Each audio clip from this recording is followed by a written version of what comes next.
নমস্কার। তবে সকালবেলা ঘুমিয়ে আছি, এক দাদা আমাকে ফোন করে যে রিং জালের মধ্যে বিশাল একটি সাপ ঢুকে গেছে। কী সাপ হয় না হয় তারা চিনতে পারে না। তখন কিন্তু আমি ফোনে জানাই দিই আপনারা লোক আছেন, আমরা আসতেছি। তো দাদা আপনার নাম কি?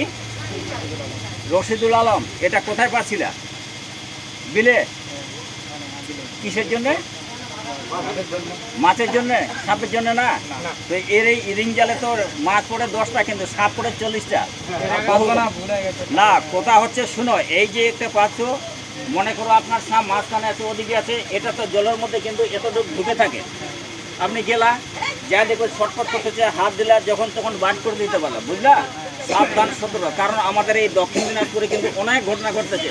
ধান জাল পাশে এতটুকু জলে একটা শোল মাছ পড়ছে, ছটফটে উঠে ধরে নিছে, তার পাশে দেখতেছে একটা আবার ও যায় এইভাবে হাত দিয়ে ধরে নিছে, বাস এই যে এইভাবে ধরছে, তো ওখানে কিন্তু মৃত্যু হয়ে যাবে। সাবধান সতর্কে কাজ করবা।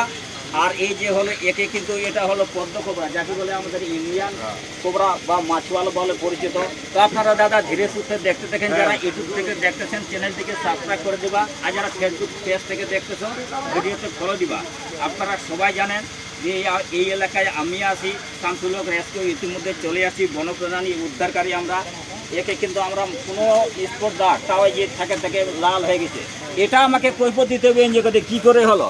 আপনারা তো বুঝবেন না, এটা মুখটা লাগিয়ে বাড়ার জন্য নিশ্চয়ই চেষ্টা করছে। আর এখানে যে এখানে কী কী জন্য পড়ছে মাছ টাছ, এগুলো কিন্তু খাবো না, এগুলা বাড়িতে নিয়ে গিয়ে ভালো করে এটা কিন্তু হাত করে পুঁতে দিবা, পুঁতে দিয়ে তার ঠান্ডা করে তারপর লবণ দিয়ে পুঁতে দিবা। আর দাদা আপনারা দেখতে থাকুন, দেখি চেষ্টা করে।